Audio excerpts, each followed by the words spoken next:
안녕하세요. 저는 최근에 이혼을 한 30대 중후반의 여자입니다. 저는 남편만 괜찮은 사람이면 결혼 생활에 문제가 없을 줄 알았습니다. 하지만 결국 시어머니라는 어마무시한 존재에 굴복하고 이혼을 하게 되었어요.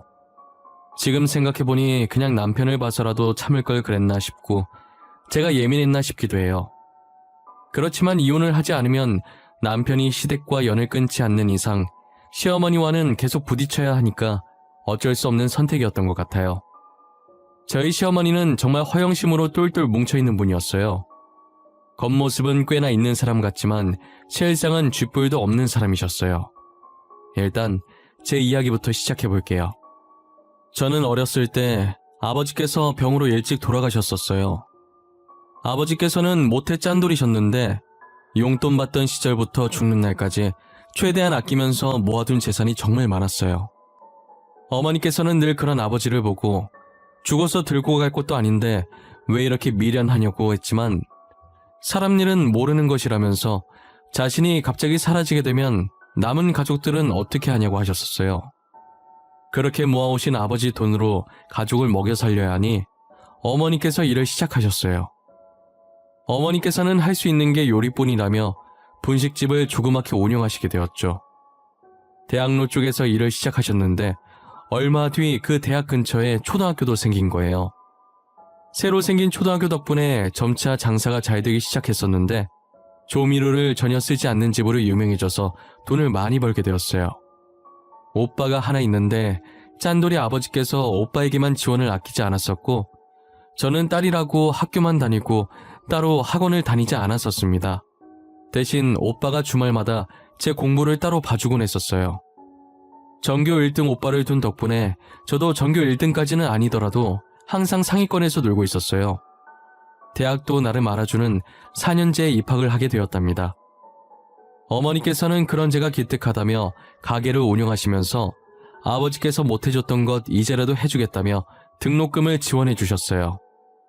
저는 고등학생 때부터 패션에 관심이 많았어서 패션 디자인 학과를 나왔어요. 항상 저를 이쁘게 봐주셨던 교수님이 계셨는데 꼭 성공했으면 좋겠다는 인재라며 자신의 모든 인맥을 동원해서 제가 첫 발을 잘 내디딜 수 있게 해주셨어요. 현재는 주얼리를 전문적으로 하면서 가끔 옷들도 외주를 받고 있어요. 제가 평소에는 안 그런데 업무에 있어서는 완벽주의자라 되게 까다롭고 엄격하지만 그만큼 일처리가 깔끔하니 다른 기업들이 좋아해 주시고 외주가 많이 들어오는 편이었어요. 동기들은 조금만 관심 받아도 더 유명해지고 싶어서 인터뷰가 들어오면 무조건 하더라고요. 저는 동기들 중에 제가 제일 유명했지만 얼굴이 알려지는 걸 별로 좋아하지 않는 성격이라 인터뷰가 들어와도 항상 거절하기 바빴어요. 괜히 구설수에 올라가는 게 싫어서 다른 사람들과 친목도 잘하지 않았었어요. 그래서 아는 사람들만 아는 디자이너로 업계에 유명했었죠. 친목을 하지 않는다고 해서 집에만 있는 건 아니었어요. 제가 혼자서 전시회 가는 걸 엄청 좋아했었거든요. 저는 사진 전시회보다 그림 전시회를 가는 것을 좋아했어요. 또 유별나서 유명한 화가보다는 이제 막 그림을 시작한 화가의 전시회만 다녔었어요. 저는 어김없이 신인 화가의 전시회에 갔고 한 그림을 보고 되게 감명을 받아서 자리 이동도 하지 않은 채 한동안 그 그림만 쳐다보고 있었던 것 같아요. 그리고 뭔가에 홀린 듯이 그림을 사서 작업실에 걸어놨죠. 그렇게 제 일상은 작업실과 전시회 방문의 반복이었었어요. 친구는 반복되는 일상이 지겹지도 않냐면서 남자를 한 명 소개시켜줬었어요. 그 남자가 바로 지금 저의 남편인데요. 남편의 첫인상은 정말 최악 중에서도 최악이었었어요. 남편이 저랑 대화를 나누면서도 계속 따분하다는 표정으로 일관하더라고요. 저도 솔직히 좋아서 나온 건 아니어서 그냥 자리를 박차고 나가려다 친구가 소개해준 거니 친구 입장을 생각해서 분위기 망치지 않으려고 노력을 많이 했어요. 그런데 맞춰주려고 혼자 떠드는 저도 점점 지치기 시작하더라고요. 그때 갑자기 전시회가 생각이 났지 뭐예요? 전시회는 입 다물고 볼 수 있는 곳이기도 하고 제가 좋아하는 곳이잖아요. 그래서 근처에 전시하던데 갈 생각 있냐고 물어봤어요.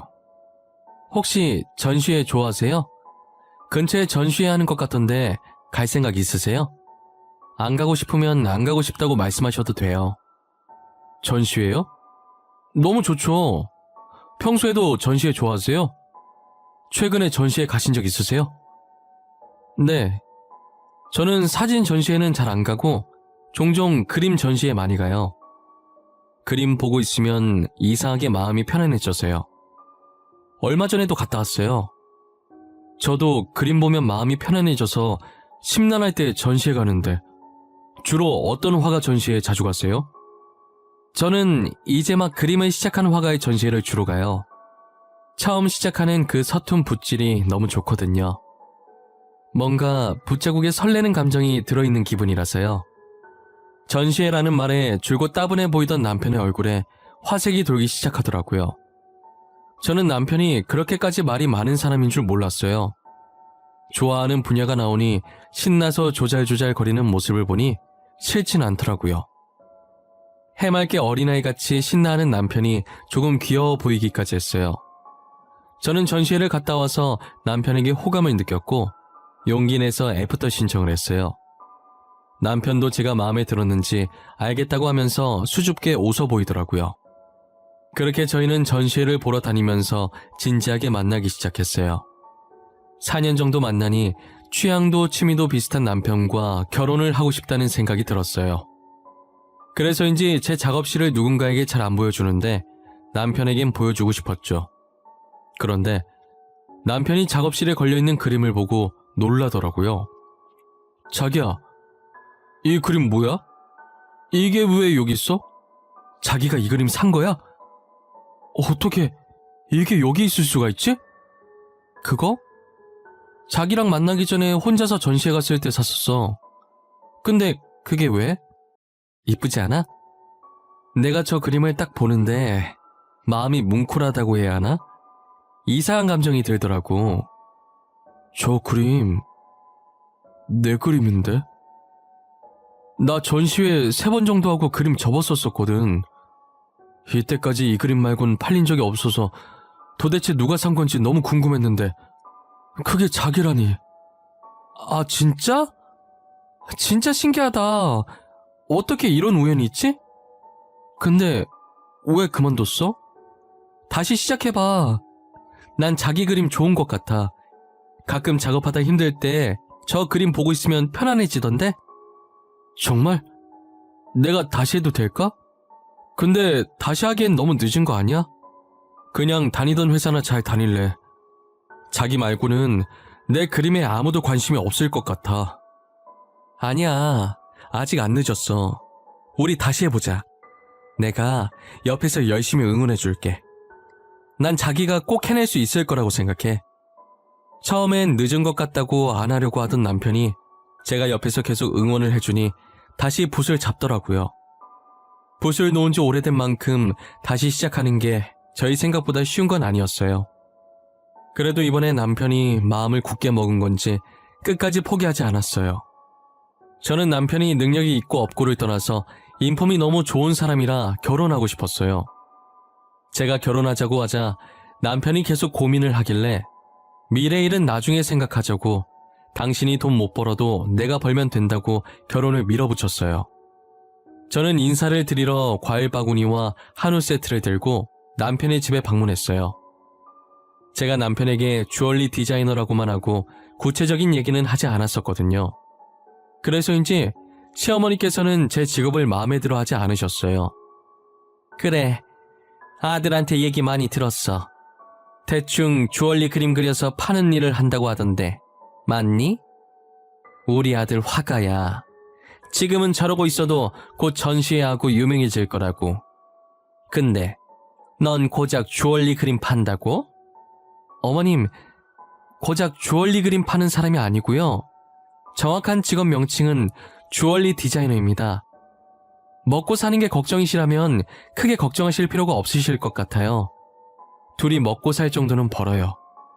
그래 그건 그렇다 치고 아버지도 없이 홀어머니에 떡볶이 장사를 한다고? 집안이 튼튼해야 걱정 없이 장가를 보내든지 할 텐데 이게 영 시원치 않은 집안이네. 저희 둘이 좋아서 결혼한 건데 집안이 무슨 상관인지 모르겠어요. 둘이서 안 굶고 입에 풀칠할 수만 있으면 되는 거 아닐까요? 어째 한마디도 안 지려고 하는구나. 그래, 자존심이라도 있어야지. 일단 우리 아들이 좋다고 하니까 결혼은 허락하마. 혼수는 내가 정해서 리스트 보내줘도 되겠니?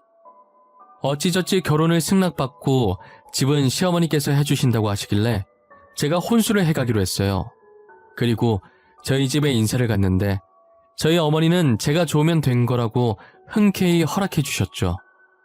저희 둘은 결혼하고 정말 누구보다 행복했어요. 결혼하고 보니 남편은 제가 알고 있던 것보다 훨씬 더 좋은 사람이더라고요. 연애하던 시절보다 더 저를 아껴주고 사랑해 주었어요. 하지만 시어머니 때문에 저희 결혼 생활이 조금씩 삐그덕거리기 시작했죠. 시어머니께서는 자신의 친구들과 비교하면서 계속 겉모습에 치장을 하려고 하셨어요. 저는 초반에 제가 디자인한 주얼리들을 시어머니께 몇 번 선물로 해드린 적이 있어요. 그런데 시어머니께서는 제가 준 선물을 화장대에 아무렇게나 올려둔 채 잘 안 끼고 다니셨죠. 진짜 어쩌다 가끔 한 번씩 끼시곤 하셨어요. 저희가 원래 결혼할 때 돈 관리와 부모님 챙기는 건 각자 하는 걸로 합의 봤었거든요. 그래서 제가 잘 보이려고 초반에 선물로 좀 해드리다가 시간이 흐르면서 안 해줬었어요. 어차피 선물로 만들어서 드려봤자 아무렇게나 던져두고 잘 안 하시니까요. 시어머니께서는 값비싼 제품을 알아서 잘 사고 다니시길래 본인 돈으로 사는 건가 했죠. 결혼할 때 집도 바로 해주신 분이니 당연히 돈이 많은 집안이라고 생각했어요. 그런데 남편이 갑자기 월급 받으면 주겠다고 하면서 제게 돈을 빌리는 거예요. 여보, 진짜 미안한데 내가 월급 받으면 바로 줄 수 있거든? 나 돈 조금만 빌려주면 안 될까? 나 당장 쓸 돈이 없어서 그래. 당장 쓸 돈이 없다니? 지금까지 모아둔 돈 없어? 여태 돈도 안 모으고 뭐 한 거야? 우리 축의금 반만 나는 건 어떻게 했는데 그것도 벌써 다 썼어? 아니 사실 어머니가 돈 좀 달라고 하길래 줬어. 급하게 쓸 곳이 있다고 하길래. 진짜 급해 보이시더라고. 그래서 일단 드렸지. 뭐? 어머니가 그걸로 뭐 하신다고 하시던데. 급하게 어디다 쓰신다던데. 명품 사겠다고 저러는 거 아니야? 요즘 어머니 백화점을 자기 집 드나들 듯 하시던데. 그게 한정판이라서 지금 아니면 못 구하는 거라고 무조건 사야 된다는 거야. 자기 친구들 다 사는데 혼자만 안 살 순 없다고 하셔서. 알고 보니 남편의 월급으로 시어머니께서는 사치를 부리고 계시더라고요. 저는 차마 남편한테 화는 못 내겠고 바로 시어머니께 전화해서 따졌어요. 어머니, 한정판 살 거라고 저희 신랑한테 돈 달라고 하셨다면서요? 어머님이 사고 싶은 건 어머님 돈으로 사셔야죠. 왜 남편 돈을 가져가세요? 내가 내 아들한테 돈 달라고 하는데 네가 무슨 상관이니? 네가 나한테 돈 주는 것도 아니면서 어디서 시애미를 가르치려고 들어? 가르치려고 드는 게 아니라요. 어머니 때문에 용돈도 없이 생활하는 남편이 불쌍해서 그래요. 회사 생활하는데 아들이 돈도 한 푼 없이 다니는 걸 바라시는 거예요? 우리 아들이 왜 돈이 없어? 너 결혼한다고 할 때 뭐라 그랬어? 둘이 먹고 살 정도는 번다며. 그럼 남편 용돈 모자랄 때 좀 주고 그래야지. 안 그래? 어머님이 돈을 안 가져가셨으면 애초에 용돈이 모자랄 일도 없죠. 앞으로 그이 돈 가져가려고 하지 마세요. 앞으로 남편 돈 가져가지 말라고 하자 시어머니께서는 적반하장으로 화를 내시더라고요. 시어머니의 사치는 날이 갈수록 대단해져 갔어요. 그리고 제가 자신을 가르치려고 들었다고 생각하고 그게 안 입고 왔는지 저희 집을 자기 집 드나들듯 와서 참견하고 시집살이를 시키시더라고요. 처음엔 반응 안 해주면 제 풀이 죽어서 안 할 줄 알고 무시하면서 그러려니 했죠. 하지만 구박하는 강도가 점점 심해지더라고요. 저희 집 구석구석을 돌면서 괜히 손가락으로 쓰면서 먼지 나왔다고, 이 먼지들 때문에 자기 아들 기관지 안 좋아진다고 소리 지르기는 기본이고요. 이불도 하루에 한 번씩 빨라는 둥, 청소기는 2시간마다 한 번씩 계속 밀라는 둥, 정말 말도 안 되는 트집을 잡으시면서 구박을 하더라고요. 없는 집안에 우리 집에 시집을 왔으면 집안일이라도 잘해야지. 집안꼴이 이게 뭐야? 이래서 내가 우리 아들을 너한테 맘 편히 맡길 수 있겠어? 어머님, 진짜 저한테 왜 그러세요? 어머님은 입을 하루에 한 번씩 빠세요? 청소기 2시간마다 한 번씩 돌리시냐고요? 저희 집은 제가 알아서 할게요. 그만 좀 하세요. 아주 시엠이 잡아먹겠다. 이래서 집안에 여자가 잘 들어와야 해. 우리 아들 화거로 성공하면 확 이혼시켜버릴 거야. 우리 아들이 뭐가 부족해서 너랑 사니? 아, 그러세요? 그럼 지금 이혼해드릴까요? 그럼 됐죠? 언제 화거로 뜰진 모르겠지만 혼자서 열심히 화거로 키워보세요. 저는 시어머니께 소리를 지르고 바로 짐을 싸서 그대로 친정집으로 갔어요. 남편에게는 이혼하겠다고 문자만 남기고 폰을 꺼놨습니다. 친정집에 도착하자마자 어머니한테 하소연을 하기 시작했어요. 마침 친정에 오빠네도 와 있더라고요. 엄마, 나 더 이상 못 살겠어. 이혼할 거야. 그런 줄 알아. 아니, 자기들이 있으면 얼마나 있는 집안이라고 저렇게 난리야? 왜? 무슨 일이야? 연서방이랑 싸웠어? 자기들 있는 집안이라고 무시해? 엄마, 숨 넘어가기 전에 빨리 말해봐. 무슨 일인데? 아니, 어머님이 명품 사겠다고 남편이 모아둔 돈을 다 가져간 거야. 자기 돈으로 사지 왜 남편 돈으로 사냐고 한마디 했더니 별트집을 다 잡으면서 구박하잖아. 뭐? 그 여편네 미친 거 아니야? 감히 우리 귀한 딸을 괴롭혀? 나도 아직 집안일을 안 시켜봤는데 자기가 뭐라고 구박을 해? 그래서 시어머니한테 소리 지르고 짐 싸서 나왔어. 아니, 엄마 떡볶이 장사하는 걸로 더럽게 뭐라 하더라니까? 지네는 잘나면 얼마나 잘났다고. 역시 내 동생. 칼 같은 건 알아줘야 한다니까. 아마 시어머니한테 소리 지르고 집 나온 며느리는 너밖에 없을 거다. 한창 친정에서 열내고 있는데 누군가 배를 누르더라고요. 어머니가 택배인 것 같다고 나갔는데 시어머니가 서 계셨어요. 사돈이 여긴 어쩐 일이세요? 더 이상 여기 올 일 없으신 걸로 알고 있는데 불난 집에 부채질 하러 오신 거면 그냥 돌아가 주시겠어요? 며느리가 누구 닮아서 그렇게 싸가지가 없나 했더니 사돈을 닮은 것 같네요. 이 집안은 가진 게 자존심밖에 없으신가 봐요.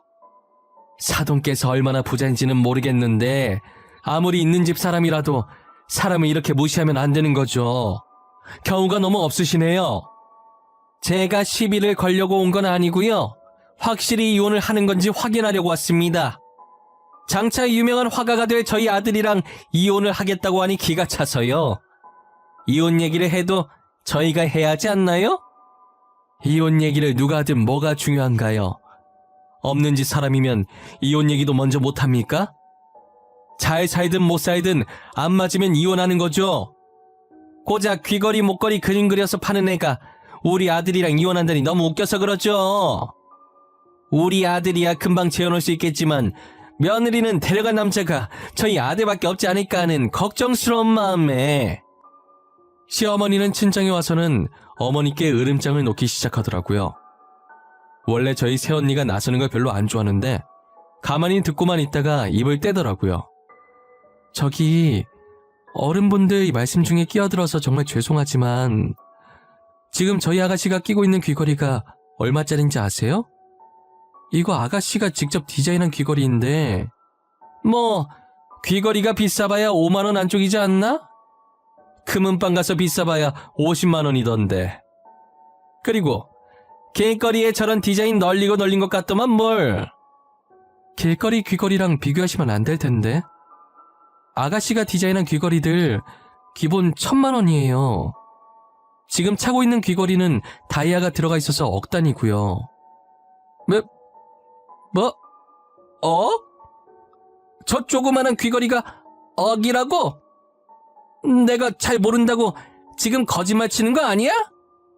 아가씨가 얼굴이 안 알려져서 그렇지 패션 디자인 업계에서는 꽤나 알아주는 사람이에요. 다들 아가씨 디자인 받으려고 줄 서는 거 모르시죠? 새언니는 표정 하나 안 바뀌고 침착하게 시어머니께 말을 이어나갔어요. 시어머니는 귀걸이 가격을 듣고 입을 있는 대로 벌려서 놀라시더라고요. 그리고 저희 어머님 떡볶이 장사하시는 걸로도 뭐라고 하셨다던데 장사한다고 못 사는 거 아니에요. 그 건물이 2층짜리 작은 건물이긴 해도 저희 어머님 건물이고 1층에 원룸 3개 있는 거 월세 받고 사세요. 세아가, 너는 집안이 잘 살면 잘 산다고 나한테 말을 해줬어야지. 제일 중요한 얘기를 빼면 어쩌자는 거야? 결혼은 둘이 좋아서 하는 건데 굳이 제 집안을 말할 필요가 있나요? 둘이서 잘 먹고 잘 사면 되는 거 아니냐고 결혼 전에도 제가 말했던 것 같은데요. 시어머니는 새언니의 말을 듣고 얼빠진 상태로 있었다가 정신이 든 건지 안색이 안 좋아졌어요. 저희 집에 냉기가 도는 와중에 남편이 문자를 받고 뒤늦게 헐레벌떡 친정으로 들어왔어요. 그리고는 오자마자 시어머니를 붙잡고 무조건 잘못했다고 빌라고 하더라고요. 엄마, 내가 엄마 일칠 줄 알았어. 당장 잘못했다고 그래. 무조건 잘못했다고 하라고. 진짜 아들 이혼당하는 걸 보고 싶어서 그래? 내가 하지 말라고 그랬잖아. 너 알았어? 세아가 집안이 어떤 집안인지 알고 있었냐고. 너도 알면서 나한테 말 안 한 거야? 그게 무슨 소리야. 장모님 집안이 어떤 집안인데. 나 모르는데? 나 한 번도 집사람이랑 집안 얘기한 적 없어. 세아가, 내가 정말 미안했다. 1000번이고 10,000번이고 잘못했어. 그러니 이제 우리랑 같이 집으로 가자. 응? 제가 거길 왜 가요? 혼수는 그냥 제가 버리는 셈 칠 테니까 가지세요. 집도 어머님께서 해주신 건 줄 알았는데 전세였더라고요. 며칠 전에 집주인 왔다 가셨어요. 월세 받을 거라고요. 집은 내가 다시 구해줄게. 그러니 이혼만은 하지 말아줘. 내가 잘못했다, 세아가. 내가 이렇게 비마, 어? 이렇게 빌어도 안 되겠니? 이 불쌍한 늙은이 봐서 안 되겠어? 어차피 이혼할 건데 저한테 빌 필요 없으세요. 그리고 어머님 말처럼 남편은 언제든 재혼할 수 있잖아요. 저는 데려갈 남자 없으니 그냥 편하게 혼자 살려고요. 엄마, 도대체 나 없을 때 뭐라고 한 거야? 여보, 내가 미안해. 내가 대신 이렇게 빌게. 우리 이혼만은 하지 말자. 나 당신 없으면 못 살아. 어? 남편과 시어머니는 거의 울다시피 제 바짓가랑이를 붙잡고 빌었어요. 하지만 두 사람이 아무리 빌어도 저는 이미 이혼하기로 마음먹었어요. 제가 불편한 표정을 짓고 있는 걸 보고 오빠가 나서서 두 사람을 밖으로 내보냈어요. 그 뒤로도 몇 번 찾아왔지만 저는 이혼 서류를 보내는 걸로 대답을 했죠. 아무것도 몰랐던 남편에겐 너무 미안했지만 어쩔 수 없었어요. 저는 허영심만 가득 찬 시어머니를 버틸 자신이 없었거든요. 이제 저희 집안이 어떤지 알았으니 제게 어떻게든 뭐 하나라도 얻어내려고 하시겠죠. 상상만 했는데도 벌써 스트레스를 받을 지경이었어요. 최근 저는 남편과 합의 이혼했고 당분간은 일에만 집중하고 싶어요. 아예 한국 생활을 정리하고 가족들과 함께 해외로 뜰까도 생각을 하고 있습니다. 하지만 어머니께서 아직까지는 장사를 계속하고 싶다고 하셔서 잠시 보류하고 있어요. 어머니께서 제게 너무 미안해 하시길래 괜히 신경 쓰이게 했다고 저는 괜찮으니까 장사하고 싶을 때까지 하라고 말했어요. 지금 엄마 나이가 있으셔서 나중엔 하고 싶어도 못하게 되실 테니까요. 저는 엄마만 행복하시다면 그걸로 됐어요. 저의 이야기는 여기서 마치려고 합니다. 지금까지 저의 이야기를 들어주신 모든 분들에게 감사합니다.